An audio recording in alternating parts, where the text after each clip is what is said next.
بالعلم كنا نلتقي والحب والإخلاص زاد قلوبنا نمضي إلى نور اليقين ونرتقي قمم الفلاح وتاجنا أخلاقنا.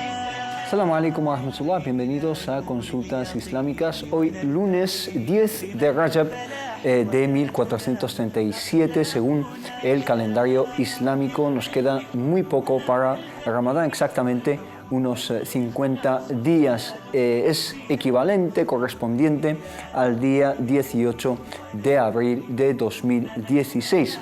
Hoy, como siempre, tengo el placer de dar la bienvenida a el hermano Mohammed Said Alirez. Salam alaikum wa rahmatullah. Alaikum salam, alhamdulillah. Barakallahu fik. Barakallahu fik, que en ausencia de nuestro hermano Tawfiq Shedder el-Harra, que se está recuperando favorablemente de una intervención quirúrgica, que Allah le sane, inshallah. Hermano Mohammed Said, enseguida paso a detallarte algunas de las preguntas y dudas que nos llegan en las redes sociales por email, y estas son las vías que ustedes tienen ante ustedes para enviarnos sus preguntas. Tienen el número de teléfono, que es el 911 73 02 51, 911 73 02 51. Si nos llaman desde fuera de España, simplemente marquen el prefijo del país. También tienen el email, que es consultas@cordobainternacional.com, y tienen la página de Facebook de Consultas Islámicas, donde nos pueden seguir y nos pueden enviar sus mensajes privados, o incluso, como hacen muchos hermanos y muchas hermanas también, por comentarios, plantear sus preguntas. Hermano Mohammed Said, como he mencionado al principio, se está acercando el bendito, el sagrado mes de Ramadán, y una pregunta interesante acerca de este mes nos dice Hamid lo siguiente, nos dice: si uno viaja un viaje de placer, ya que es junio, etc., si uno viaja un viaje de placer durante el mes de Ramadán, ¿debe guardar el ayuno o no? Bismillahirrahmanirrahim, alhamdulillah, wa sallallahu wa sallam wa baraka ala mulana rasulillahi wa alihi wa sahbihi wa man walah. En el nombre de Allah, el misericordioso y el clemente, alabado sea Allah, que la paz y las bendiciones de Allah sean con su amado profeta Muhammad, sus familiares, compañeros y aquellos que siguieron su guía hasta el día del juicio final. Amén. El ayuno y el viaje tienen unos preceptos específicos. Sabemos que tanto la oración como el ayuno sufren cambios a la hora de estar en el estado de viaje. El viajero tiene un permiso especial para acortar las oraciones y juntarlas, y tiene un permiso especial también para faltar el ayuno y recuperarlo. Pero para ello hay una serie de requisitos, ¿no? Tenemos la distancia primero, tenemos luego los días de estancia, y también si es la vivienda habitual, si no, si simplemente en el trayecto. Primero vamos a hablar de la distancia. La distancia, hay divergencia de opiniones en ambas, en todas las facetas, en todos los aspectos, tanto a la hora de considerar la distancia establecida para considerar un viaje, ¿no? Esa salida de tu lugar de residencia, ese cambio de residente a viajero, se inicia cuando hay una intención de viaje y cuando recorremos una distancia determinada. Esa distancia hay divergencia de opiniones. La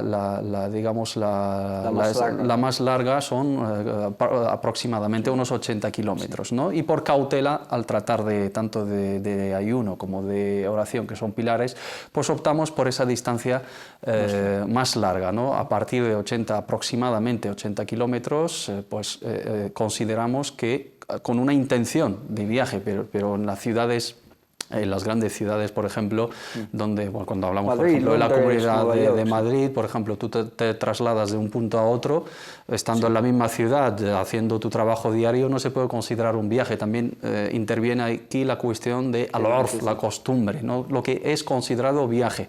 Y para considerarlo un viaje, pues tiene que haber una intención, tenemos que despedirnos de nuestros familiares, tenemos que hacer la maleta, tenemos que prepararnos psicológicamente y materialmente, ¿no? Si vamos en coche, si vamos en medio de transporte público, y tiene que ser con la intención de hacer alguna gestión o cualquier cosa.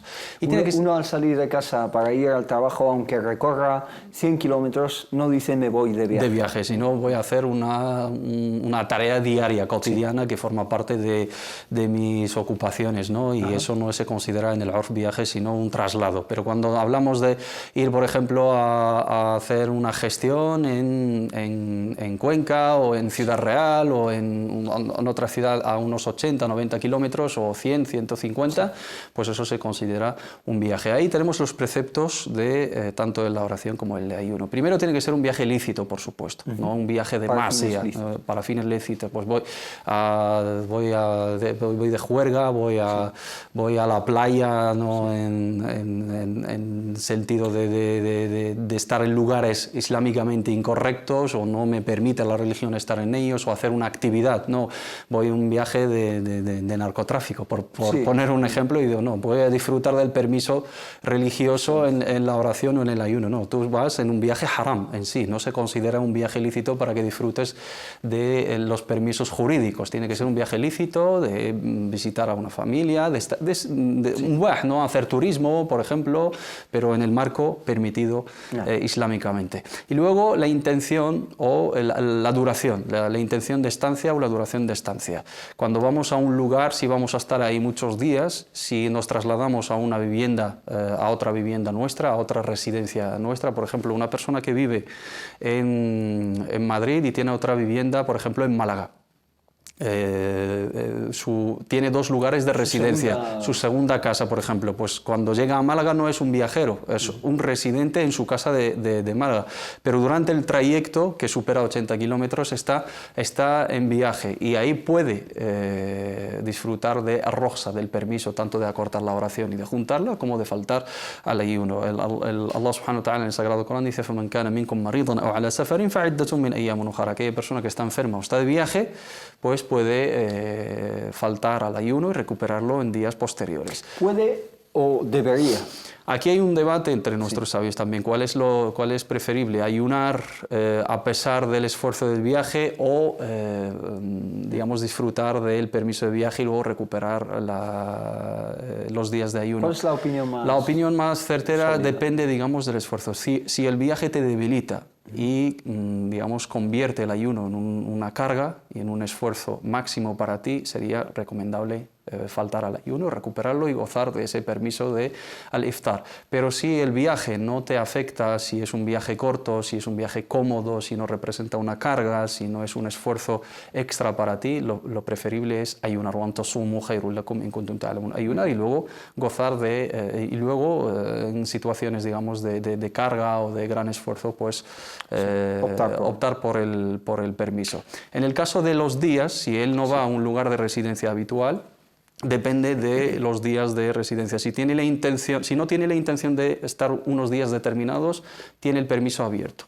Voy a un lugar, pero no sé cuántos días voy a estar. Estoy de viaje, pero no... Estoy de viaje. Voy a Francia, a Bélgica, voy a Barcelona a hacer alguna gestión, pero no sé lo que voy a tardar. Puede que tarde un día, 2 días, 3, 4, 15, un mes, 2 meses, 6 meses, un año. No sé cuándo voy a volver. Dicen nuestros sabios, siempre tiene la intención de volver. Siempre tiene, digamos, previsto volver en cualquier momento, porque depende de esa gestión. En cuanto se acabe esa gestión, tiene la intención. Vuelve. Ahí es una persona que tiene el permiso del viajero, digamos, abierto, tanto para la oración como para el ayuno. Pero si tengo intención de residir, voy a un sitio donde no tengo residencia habitual, donde no es mi segundo lugar de residencia, y entra la distancia, pero voy ahí a residir 3, 4, 5, 6. Lo sé de antemano que voy a estar ahí durante X días. Ahí también hay divergencia de opiniones. ¿Cuánto es el mínimo y cuánto es el máximo?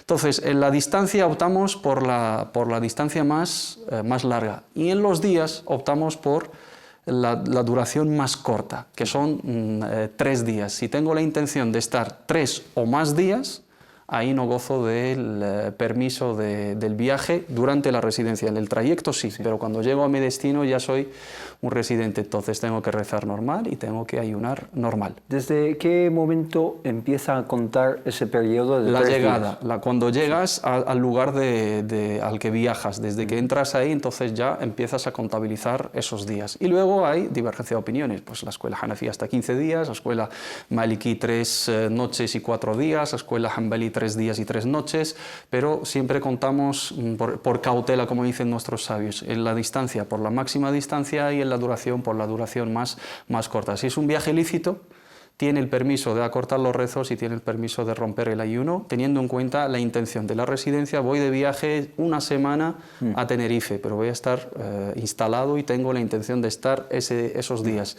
Durante el trayecto puedo gozar del permiso del viaje, pero si llego a mi lugar de estancia ya soy un residente en la otra ciudad, por lo tanto no puedo disfrutar de ese permiso. Voy a un lugar, no sé cuándo voy a volver, ahí tengo el permiso abierto, puedo faltar al ayuno y luego recuperarlo y puedo acortar la oración y juntarla sin ningún tipo de problema. Pero insisto en esa cuestión que dicen nuestros sabios, siempre cuando represente una carga, no el ayuno. Sí. Si no representa una carga, un esfuerzo extra, lo suyo sería cumplir con el precepto del ayuno, inshallah ta'ala. En el caso de la oración, si rezamos con el imán, con el jama'a residente, seguimos a nuestro imán porque esa es la sunna de nuestro profeta Muhammad sallallahu alaihi wasallam, como dijo Ibn Abbas.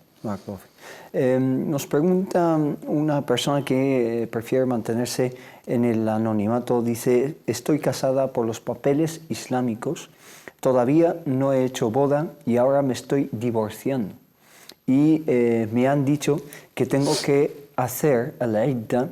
Y la verdad es que no sé cómo va ese asunto, si es obligatorio y cuánto tiempo. Depende, aquí primero habría que ver ese tipo de matrimonio, ese contrato que tienen entre ambos, si goza de los requisitos jurídicos o no. En el caso de que sea un aqd shar'i, que cumple con los requisitos, pues islámicamente se considera correcto, pero falta ahí un requisito importante que es el tema del registro, no administrativamente, para que consten esos derechos y esas obligaciones en el caso del matrimonio. Y es una cuestión sobre la cual hemos alarmado más de una vez, que no hay que tomárselo por la ligera. Sí. Los contratos matrimoniales tienen que cumplir con los requisitos administrativos. Se pueden celebrar matrimonios religiosos, pero siempre en centros homologados y siempre teniendo la homologación en las dependencias administrativas, en el registro civil, en los consulados, en las embajadas, etcétera, para los casos de divorcio. No han celebrado la boda, no sé si, a pesar de no celebrar la boda y publicarlo, si han consumado ese matrimonio o no, porque si no han consumado, aquí tenemos talaq, tenemos el divorcio sin haber, mantenido relaciones matrimoniales, y aquí no tiene ninguna idda. Ya ayyuhalladhina amanu idha talaqtumun nisaa min qabli an tamassuhunna fama lakum alayhinna min iddatin ta'tadduna famatti'unna wa sarrihunna sarahan jamila. Un hombre cuando se casa con una mujer y firman el acta matrimonial y se divorcian antes de hacer el dukhla, antes de consumar ese matrimonio, no se aplica la idda. Aquí no se aplica ninguna idda porque no se materializó ese matrimonio. No se consumó, simplemente se quedó plasmado en los papeles, se registra como matrimonio y se registra como divorcio, pero no hay idda aquí porque no necesitamos el istibra de rahim, no necesitamos tener la certeza de que si está embarazada o no, si contabilizamos los periodos de menstruación para también tener la certeza de que no esté embarazada y dejarles esa opción de que vuelvan, porque tampoco hay esos lazos íntimos entre ellos, ¿no? Y por lo tanto no se celebra esa idda. Pero sí se ha consumado ese matrimonio, por supuesto, a pesar de que no está registrado administrativamente, es un matrimonio. Insisto, deberíamos ver las condiciones de ese contrato, si cumplen con las bases jurídicas. Tiene que mantener su idda, que son 3 periodos o 60 días. Barakallahu fik, un consejo, una indicación, una orientación a casos crecientes de divorcio, ¿no? ¿Qué les puedes aconsejar a las parejas que entran en este tipo de dinámica en sus vidas? Sí, el divorcio desde la perspectiva islámica es algo legítimo, legal y natural, ¿no? No es considerado, hay una expresión que se intercambia y se publica y se circula, ¿no?, entre la comunidad musulmana. Incluso algunos piensan que es un hadith, in abghad al-halal 'inda Allah at-talaq. El precepto más odiado por Allah, a pesar de que sea lícito, es el divorcio. Detesta, ¿no? Que lo detesta Allah, a pesar de su licitud, es el talaq. Esto no tiene fundamento. Es el divorcio. En el Islam y en el Sagrado Corán viene reflejado los preceptos del divorcio. Hay un capítulo en todo el Sagrado Corán que se denomina Surat al-Talaq, donde se habla claramente y abiertamente de esta cuestión, en Surat al-Baqarah, en Surat al-Nisa, etc. Y es un remedio, ¿no?, y es una alternativa, es una solución para los casos en los cuales no funciona el enlace matrimonial. Pero, por supuesto, no hay que tomárselo a la ligera, ¿no? Y no hay que jugar con ello ni hay que bromear con ello. El primer consejo para, digamos, ese fenómeno de crecimiento, de divorcio, sobre todo los matrimonios juveniles, es dar importancia a los requisitos a la hora de elegir el cónyuge. Antes de dar el paso al matrimonio, tenemos que tener en cuenta las recomendaciones que nos pone nuestra religión y las indicaciones de nuestro amado profeta Muhammad sallallahu alaihi wasallam. Nos insiste sobre una característica fundamental, que es la religión, tener la buena práctica y los buenos modales en ambos cónyuges. La mujer, a la hora de estar con una persona, de elegir un hombre, tiene que preocuparse por su estado de religión, por su estado de adoración, por su práctica, por sus modales, por su carácter. Y él, a la inversa también, a la hora de casarse con una mujer, no tiene que fijarse simplemente en su belleza, su linaje, su dinero y su estatus social. Si reúne todo eso, bien, pero lo más importante es sus modales, su buen carácter, su islam y su religión y su espiritualidad, porque eso ayuda luego, si las cosas van muy bien, van a disfrutar de esa vida, y cuando las cosas no van muy bien, pues no va a haber injusticia, no va a haber maltrato, no va a haber... bien en ambos Ahí casos. está. El Imam Hassan al-Basri, cuando le preguntaron ¿de quién casaría mi hija?, un hombre le dice: ¿a quién daría mi hija como mujer en el caso de que vengan a pedirle la mano? Dijo el virtuoso y el temeroso. Dijo: ¿por qué? Del taqi y el naqi. Dijo: porque dice, si la ama, va a ser generoso con ella y la va a tratar con excelencia. Y si no la ama, si la odia, si ya no hay sentimientos, no va a ser injusto, no va a ser... no va a tratarle con justicia y no va a ser... no va a haber maltrato, no va a transgredir con ella. Sí. Por lo tanto, eso es fundamental para que haya esa compatibilidad. Y luego fijarse en la compatibilidad en los otros aspectos sociales, intelectuales, económicos. Y en el caso de que las cosas no funcionen, no habría que llegar a los extremos y complicarnos la vida y hacernos daños el uno al otro, sino recurrir a las alternativas, juntaros bajo la bendición de Allah subhanahu wa ta'ala, teniendo el bien entre vosotros, y separaros también, manteniendo ese bien entre vosotros, sobre todo cuando hay hijos por el medio. Tener a Allah subhanahu wa ta'ala presente en ambas situaciones y temer a Allah subhanahu wa ta'ala, porque la vida es larga y si somos injustos con la otra persona, pues Allah subhanahu wa ta'ala nos tratará con justicia en esta vida, y si no, tendremos nuestro merecido en la otra. Barakallahu fik, una pregunta muy relacionada con este tema, ya que has mencionado que una de las condiciones o requisitos es elegir bien al cónyuge, ¿no? Nos pregunta una hermana una pregunta bastante larga que dice básicamente que se va a casar con un chico de 32 años, ella tiene 18, y que ella está estudiando y quiere terminar sus estudios, pero teme que el matrimonio puede, digamos, obstaculizar ese sueño que tiene. ¿Qué consejo le podemos dar? Especialmente el tema de las edades, ¿no? La diferencia de edades es algo a tener en cuenta, no siempre, pero en determinadas situaciones. No todas las personas, no todas las parejas con diferencias de edades pueden funcionar igual, ni para bien ni para mal. Son mentalidades mentalidades diferentes, y eso depende de la madurez, tanto del hombre como de la mujer. En el caso del matrimonio, islámicamente, no hay ningún requisito que establece, digamos, una diferencia de edad determinada. El profeta Muhammad sallallahu alaihi wasallam, su primer matrimonio, se casó con una mujer que le llevaba 15 años de diferencia. Él tenía 25 y ella tenía 40 años. Y estuvo con ella hasta la edad de 55 años, y él tenía 40.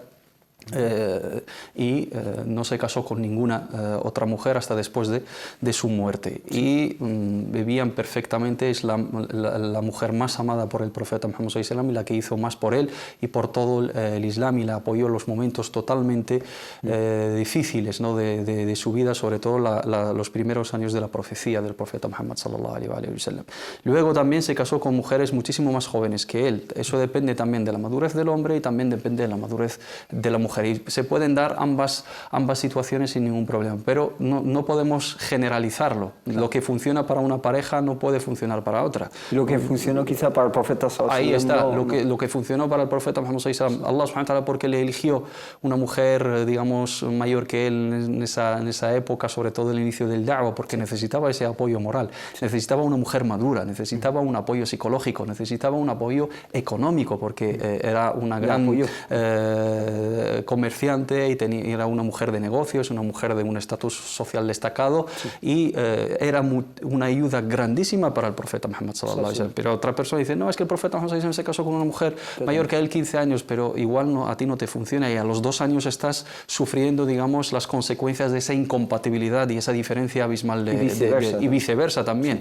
Entonces ella lo tiene que valorar. 32 años y 18 años es una edad, no son muchos años de diferencia, pero son considerables. No estamos hablando de una niña que todavía está estudiando. Son 14 años. Son 14 años, es toda una vida, y luego pensar en el futuro, ¿no? No siempre va a tener 32 años, ni ella siempre va a tener 18 años. Claro. Eso lo tiene que pensar y repensar y reflexionar y hacer el istihara, ver también sus proyectos personales, si son compatibles con las implicaciones de su vida matrimonial. Una persona de 32 años ya piensa en tener hijos, en tener una estabilidad. Una niña de 18 años está pensando en terminar su carrera y iniciar un proyecto de los estudios. Entonces hay dos perspectivas de vida totalmente diferentes. Una persona de 35 o 40 años ya ve la vida desde un enfoque totalmente maduro, desde una perspectiva totalmente experimentada, pero una niña de 19, 18, 17 años todavía quiere disfrutar de la vida, viajar, saltar, jugar, etcétera. Todo esto islámicamente hay que tenerlo en cuenta. Es compatibilidad moral, compatibilidad espiritual, compatibilidad intelectual y económica y social. Pero no podemos generalizar ni podemos, digamos, sacar una máxima estándar para todos. Lo que pueda funcionar para una pareja no puede funcionar para otra, y aquí es importante insistir sobre esto, porque muchos musulmanes y muchos jóvenes, muchas parejas no musulmanas incluso, se quieren ver reflejadas en otras experiencias de otros amigos o otras parejas de su entorno. Un amigo pues se ha casado, ha hecho esto, ha construido su relación con su pareja de esa manera, voy a hacer lo mismo. No puede ser, porque cada persona es un mundo, cada uno tiene sus circunstancias, y eso forma parte también de la filosofía del Islam a la hora de tratar con el matrimonio. Barakallahu fik, unos consejos muy valiosos. Nos vamos a una pequeña pausa y volvemos enseguida, inshallah, en Consultas Islámicas. في ساحة للعلم كنا نلتقي والحب والإخلاص. Assalamu alaikum de nuevo, bienvenidos a Consultas Islámicas. Estábamos con varias preguntas que nos llegan a través de las redes sociales. Simplemente esta pregunta, que es muy recurrente y nos la plantea una hermana, nos dice: ¿por qué una musulmana no se puede casar con un señor, con un hombre no musulmán? Como has dicho, es una pregunta que se repite mucho, y muchos hacen la comparación entre por qué un musulmán puede casarse con una no musulmana y una no musulmana no puede casarse con un no musulmán. Corregir este planteamiento, digamos. Primero, el musulmán no tiene un permiso para casarse con todas las no musulmanas, sino solamente el permiso de casarse con una creyente practicante de la religión cristiana, practicante, y creyente practicante de la religión judía, gente del libro, Ahl al-Kitab. طعام الذين أوتوا الكتاب حل لكم وطعامكم حل لهم والمحصنات من المؤمنات والمحصنات من الذين أوتوا الكتاب. Al-muhsana aquí es la mujer casta, pura, practicante, de buenos modales, de buen carácter, de buena conducta, que observa su religión, de gente del libro. Una mujer atea, una mujer agnóstica, una mujer que no practica su religión, una mujer De otras confesiones de otras confesiones que no son las de gente del libro hablando de cristianos y judíos, no sería permisible, no sería permitido casarse con ella, y siempre tenemos en cuenta la preferencia, ¿no?, de casarse con musulmanas, teniendo esa opción, y luego pues para ciertos contextos o ciertas situaciones que se planteen cuando se cumplan esos requisitos, se puede optar por casarse con una judía o cristiana, insisto, creyente, practicante de su propia religión, porque tenemos mucho en común, porque va a ser fácil la tarea de la educación, porque hay valores, porque hay espiritualidad, porque hay creencia en la existencia de Dios, en la unicidad de Dios, en el día del juicio final, en la eternidad, etc.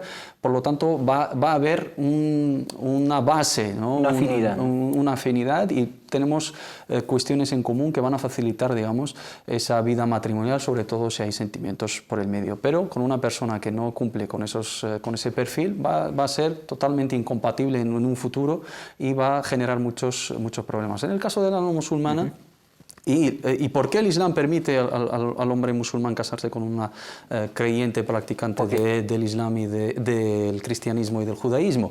Porque el Islam le obliga a respetar su libertad religiosa y le obliga a respetar su credo y su práctica religiosa. Es decir, el Islam obliga al varón musulmán a respetar el credo, las prácticas religiosas de esa mujer musulmana, cristiana, judía. Y no puede coaccionarla, ni puede obligarla a abrazar el Islam, ni puede, digamos, impedirle que lleve su práctica religiosa, sus rezos, sus plegarias, su ayuno, sus misas, el acudir el acudir a la iglesia, a la sinagoga, en su caso, ¿no? Y puede llevar su dieta, su alimentación, su vestimenta, etc.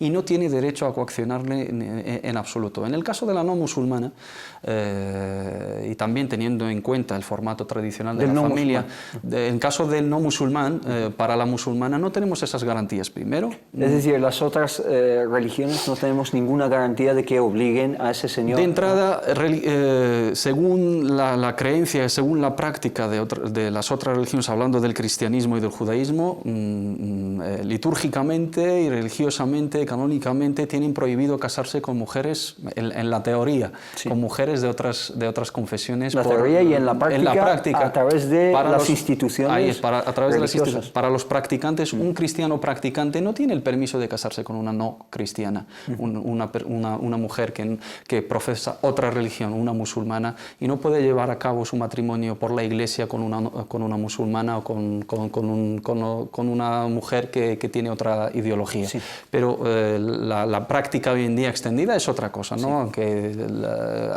existe el matrimonio civil y no hay esa necesidad de pasar por la iglesia, y tampoco se observan a rajatabla, digamos, las enseñanzas de otras religiones, pero aquí no tenemos las garantías de que su libertad religiosa va a ser protegida y va a poder llevar a cabo su vida como musulmana, su hijab, su alimentación, sus relaciones interfamiliares, etc. Y también se plantea un dilema que es importantísimo, que forma parte del proyecto, uno de los propósitos y uno de los objetivos del matrimonio, que es la educación de los hijos, formar el nido familiar y educar a nuestros hijos en base a nuestra creencia y nuestra ideología. Esos niños compartidos entre esa mujer y ese hombre no musulmán, que no tiene religión, o es ateo, o es agnóstico, o es cristiano o judío, ¿qué religión van a seguir? ¿La de su padre o la de su madre?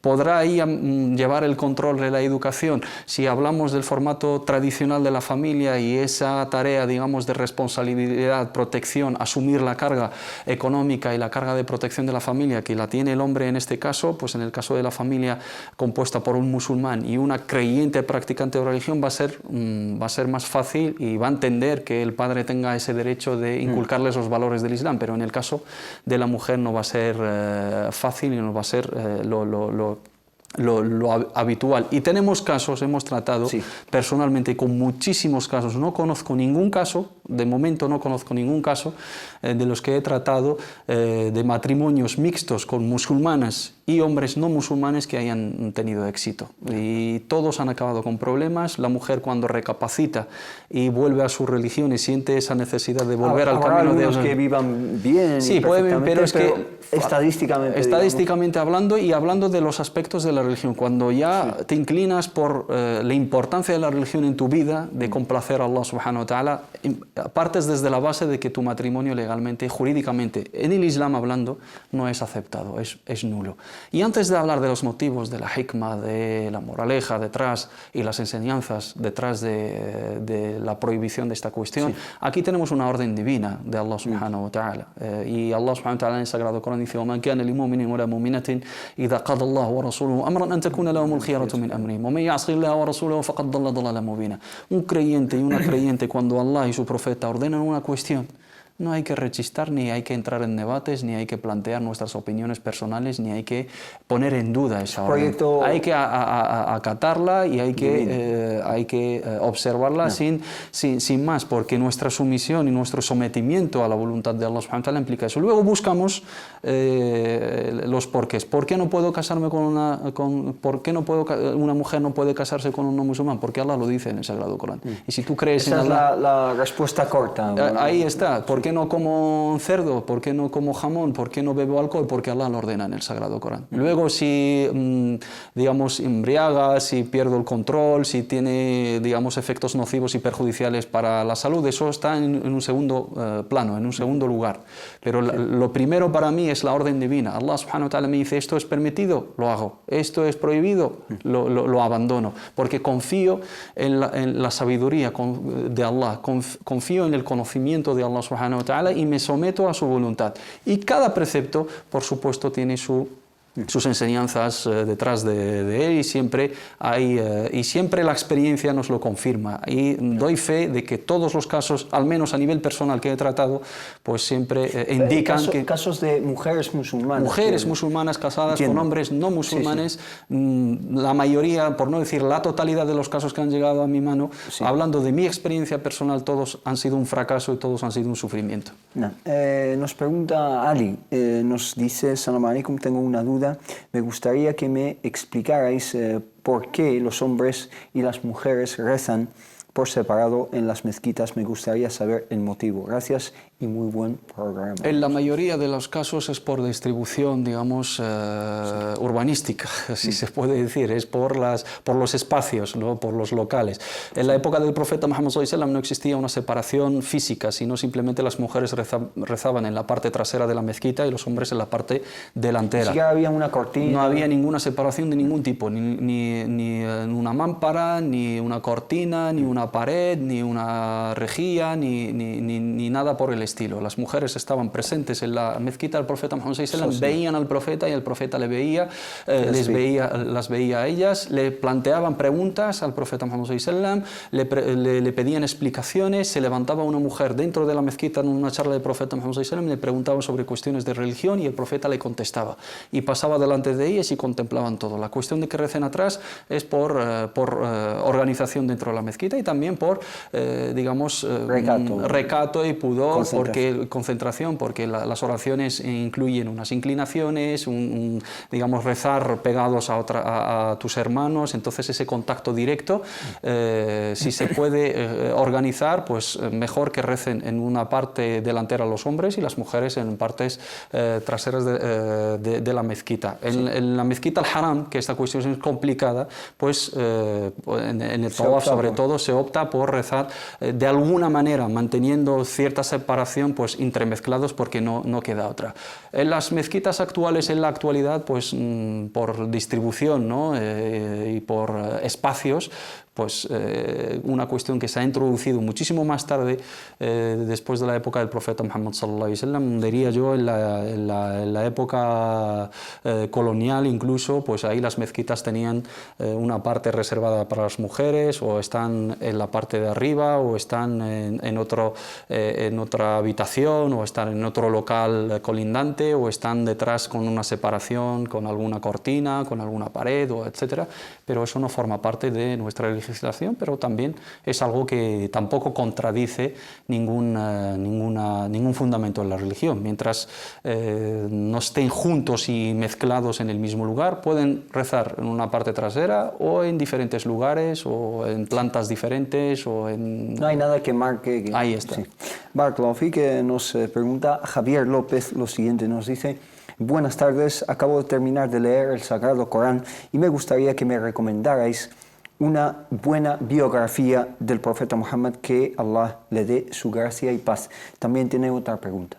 Lamentablemente en español hay pocas obras traducidas. Sí. Hay muchos libros de sira, de biografía del profeta Muhammad sallallahu alaihi wasallam en árabe. Cruciales, grandes obras tradicionales, actuales, con diferentes estilos. Desde Tenemos Shifa de Qadi Iyad, eso sí está traducido al español. Está traducido porque es una publicación de la editorial Madrasa Editorial, y es un gran trabajo, pero también es un poco técnico, ¿no?, para una persona principiante, incluso en árabe, alguien que no tiene conocimiento y manejo de la lengua quizá árabe, quizá le cuesta ese estilo, ¿no? Estamos hablando de el Qadi Iyad, que es ceutí, ¿no? Estamos hablando de un español y estamos hablando de un andalusí y un gran sabio de la historia del Islam. Pero otras obras que pueden estar a su alcance y son fáciles, quizás le puedo recomendar el Néctar Sellado del Mubarak Furi.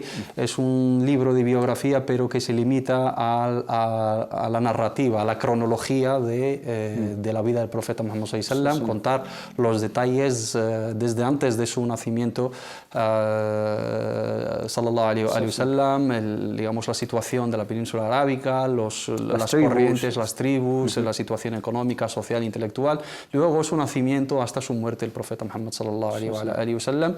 En árabe, si puede manejar la lengua árabe, pues tiene Sirat ibn Hisham, tiene Rahiq al-Makhtum, que es el Néctar Sellado, tiene Nur al-Yaqin, tiene el Uyun al-Athar ibn Sayyid al-Nas, tiene el Fiqh al-Sira al-Ghazali, Fiqh al-Sira al-Buti, tiene al-Sira Durus wa Ibar al-Suba'i, y muchísimas más. Obras que no están en español. Lamentablemente no están traducidas, y como libro de biografía para mí, traducido al español, es el Néctar Sellado. El mejor, ¿no? Que tiene, digamos, una biografía, una cronología muy clara, sí. ¿no? El Shifa también habla de la figura del profeta Muhammad sallallahu alaihi wasallam, su biografía, pero también se centra en sus características, en sus milagros, en la consideración, ¿no?, en el estatus del profeta Muhammad sallallahu alaihi wasallam, con ciertos preceptos que implica esa cuestión. No es específicamente de una narración biográfica de la vida del profeta. Muy bien, pues la segunda pregunta, que quizá vaya acompañada de una buena noticia, inshallah. También me gustaría aprender a realizar correctamente salat, y no encuentro en internet las suras adecuadas escritas en un alfabeto que yo sea capaz de leer, es decir, la transliteración de estos versículos, y así poder aprenderlas. Hasta ahora solo he podido encontrar y memorizar el Fatiha. Quizás podríais recomendarme también una buena guía para realizar salat. Muchas gracias de antemano por vuestra ayuda. Recomendarle al hermano los capítulos de Prácticas del Islam, que es un programa de este servidor antiguo en esta casa, donde explico los detalles, los pilares, los actos obligatorios, los actos recomendables, los anuladores de la oración, cómo se reza cada movimiento, los dichos, al adhkar, etc. Pero quizás, inshallah, uno de los proyectos que tenemos pendientes es grabar un tutorial, digamos, de la oración práctico, ¿no? Cómo se lleva a cabo la oración de manera práctica, con los dichos, con sus traducciones, y al mismo tiempo, pues, escenificando, digamos, los movimientos de la oración, y grabado de manera audiovisual para que sea una guía fácil y práctica para nuestros hermanos, inshallah, muy pronto, bi'idhnillah. Inshallah, a esa noticia me refería, que inshallah intentaremos producir esa tutorial, por así decirlo, de Salat, de la oración islámica, que a lo mejor le sirve mucho para muchísimas personas. Hace falta, ¿no? Hace falta. Me consta igual por la red algún que otro vídeo, ¿no? Inshallah va a ser una producción de Córdoba internacional y va a ser de muchísima ayuda para nuestros hermanos de hispanoparlantes, y donde se trate también la oración desde la perspectiva de las diferentes escuelas jurídicas, para así atender las necesidades de las diferentes comunidades hispanoparlantes en todo el mundo. Perfecto. Inshallah tengamos Tawfiq, ayuda en ese proyecto. Una última pregunta, porque nos quedamos sin tiempo. Hamid nos plantea una pregunta que es muy breve, pero no sé si es una pregunta que emana de, no sé, de una distracción en el rezo, etc. Nos dice, ¿se puede realizar la oración delante del espejo? Se puede realizar la oración en cualquier sitio que sea puro y delante de cualquier cosa que no sea, que no distraiga al orante, al que está realizando la oración, porque según nos enseña el profeta Muhammad sallallahu alaihi wasallam, a la hora de estar rezando tenemos que fijar nuestra mirada en el lugar de nuestra postración, en el lugar del sujud. No podemos mirar enfrente, no podemos fijarnos y mirar los objetos que se mueven delante de nosotros, no podemos girar la cabeza, no podemos mirar a un lado o a otro, no podemos levantar la mirada, sino tenemos que centrarnos y mirar en el lugar de nuestra prostración, de nuestro sujud, y centrarnos ahí, recitar y leer. En cada momento fijarnos en ese punto, digamos, fijo de nuestra oración, para llegar a la concentración, para llegar a la emoción, al khushu', y ser conscientes de lo que estamos diciendo y ser conscientes de los movimientos y los dichos. Si fijo la mirada en el lugar de mi sujud, aunque esté delante mía un espejo, una pared o una puerta, cambiaría poco, pero si tengo delante el espejo y me estoy fijando en ello, me estoy mirando y esto me distrae de la oración, no sería lo adecuado ni lo correcto. Perfecto. Esto me plantea una última pregunta en 30 segundos, pero que vamos a desarrollar, inshallah, el jueves que viene, acerca de sutra, ¿no? ¿Qué es el sutra en 30 segundos? Y así lo desarrollamos. El sutra es una separación que tiene que haber entre el musalli y entre la persona el orante que está llevando a cabo la oración, en una separación que marca un punto determinado en el espacio donde está rezando, para que las personas no pasen delante de él, y que sea como un punto también en clave para el fijo, como su mihrab, como su lugar de dirigirse hacia la orientación de la Meca. Un pequeño altar. Eso es, y es una recomendación, es una cuestión que forma parte de la sunna del profeta. Ayuda en la concentración. Ayuda en la concentración, y también como que limita el espacio de tu oración para los que no están participando en esa operación, para que no pasen delante de tuya, para que no te distraigan, para que no te ocupen, etcétera, pero tiene ciertas implicaciones jurídicas que igual sería recomendable mencionar. Estaría bien detallarlo, inshallah, el jueves que viene, ¿te parece? Pues barakallahu fik, hermano Mohamed Said, por todas las explicaciones, y a ustedes muchísimas gracias por habernos acompañado. Lo prometido, inshallah, es deuda. El jueves que viene nos vemos de nuevo con este tema introductorio. Que pasen una buena semana. Assalamu alaikum wa rahmatullah. ونرتقي قمم الفلاح وتاجنا أخلاقنا في ساحة للعلم كنا نلتقي والحب والإخلاص زاد